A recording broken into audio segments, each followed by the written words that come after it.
Hey guys, Scott Perry Johnson, author of The Abandoned Poet, coming at you. I kept thinking to myself, why am I going through all of this when I could just keep it simple? I've spent all day to come up with ideas, costume changes, and all sorts of other things. But the fact is, well, I'm a gay guy who wants to have a family. I really am, and I can always love the mother of my children. Yeah. I don't need to put on any parlor tricks or charades. Charades, I mean. I've always really wanted a family. And I'm willing to love any woman who will give me a family. That's right, I'm a gay guy who wants to start a family. Now, I've got a message for, people who disagree with that, the homophobes out there. And this is how this message goes. And my message is simply, go and fuck yourself in hell with a sharp, rusty knife, you fucking bigots. Gays are allowed to have children. I would never tamper with anybody's heart. I've always wanted a family. Growing up, I never really had one.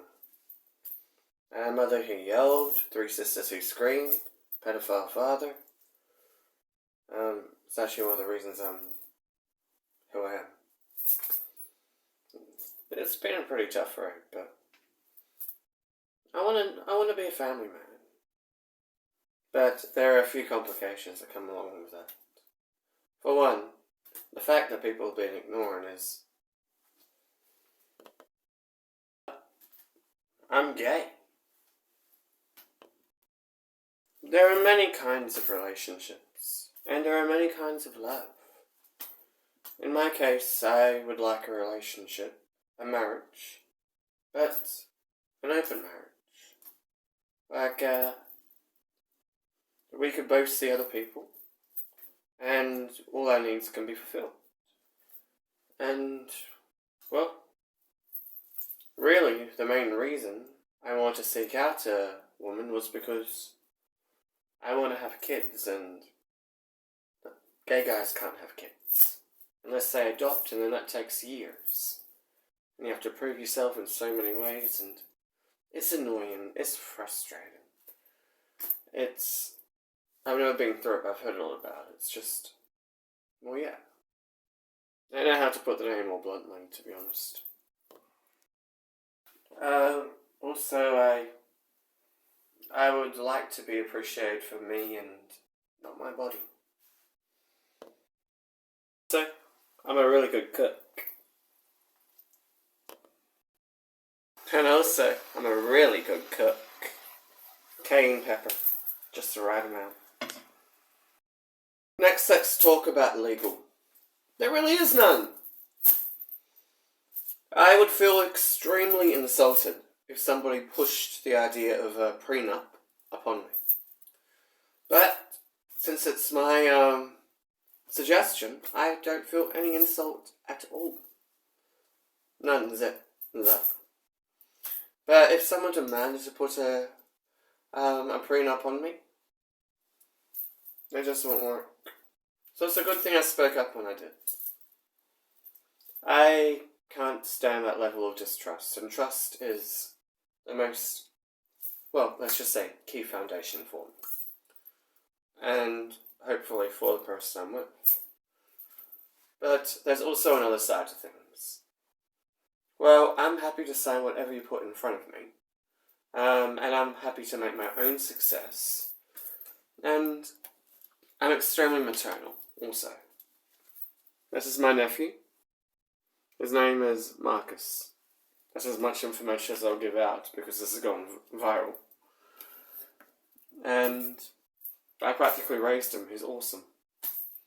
Yeah, I had a huge hand in raising him. And here's what made me feel that I needed to be a parent. I mean, he turned out so awesome, everyone's convinced he's going to be a doctor. Wow. Yeah, that's him. That's my little guy. the absolute influence of me wanting to become a parent. He was even lecturing me on the phone about how important education was. I didn't even finish high school. I got, 1 week into year 11? How I managed to become an author, I'll never know. Must have been my performing days that inspired me. I don't know. This life is confusing enough as it is. Let's move on to the next subject if we can. Okay, I'm not going to BS around. I'm gay. I want an open marriage, as well as kids, and a boyfriend and a wife, and you could have a boyfriend or a girlfriend, I don't care. But I really, really do want it all. I mean, I can give so much love to so many people in so many different ways. Well, one thing for sure is, I'm incapable of lying, so there's something. I'm kind of feeling on the spot right now. Hiding from your problems? Scotty, you're beyond that. This is my prized possession. This is a teddy bear my mother gave me before she died, not only years ago. It plays like a 30-second thing when you squeeze the paw.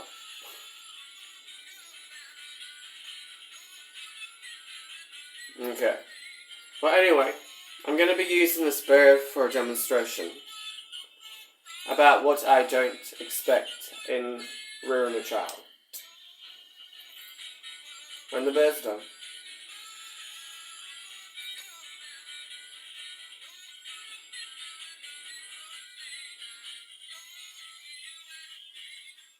There we go. Right. Now, I'm not going to do costume changes for that because, let's face it, that takes a lot of effort. I think I've done enough so far. Alright. Now, I grew up in a highly violent, dysfunctional, and even incestuous family. I still see counsels about that. Okay, so here's what we don't want with our children. No costume changes. No clip changes. I'm just going to say what we don't want. I don't agree with this. I don't agree with this. I don't agree with yelling. Hey! And I don't agree with sending them to their room. Under extreme circumstances, grounded. But that's extreme circumstances. Extreme. Plus, I'm great with animals. This is Alex, my beautiful baby girl. You don't help with my case. I'm sorry I interrupted her while she was eating. Let's get you back to your little FaceTime arranged for you today, eh? Love you, baby girl. I thought the heaven and earth to be reunited with this one. She's amazing. And she's also a little cranky sometimes. Come on, let's get you back to your bowl.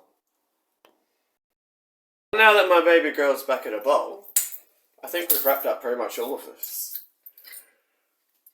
This isn't plugged in.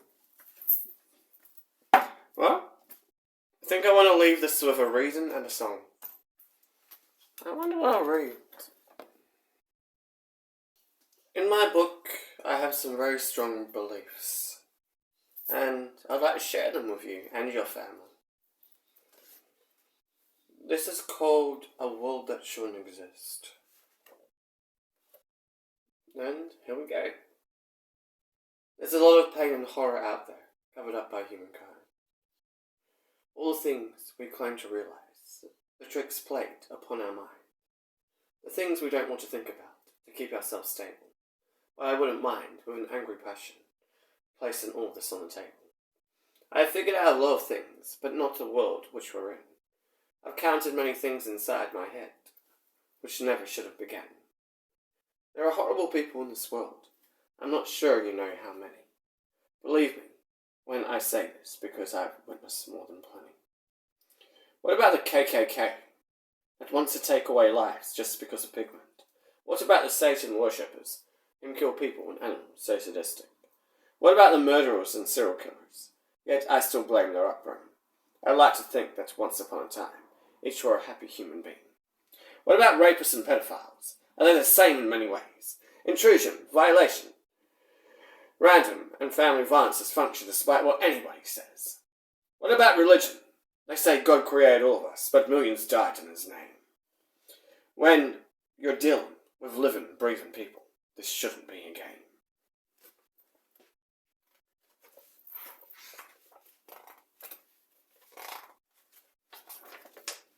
What about war, terror, blood, and the world that will swallow us whole? Those who survive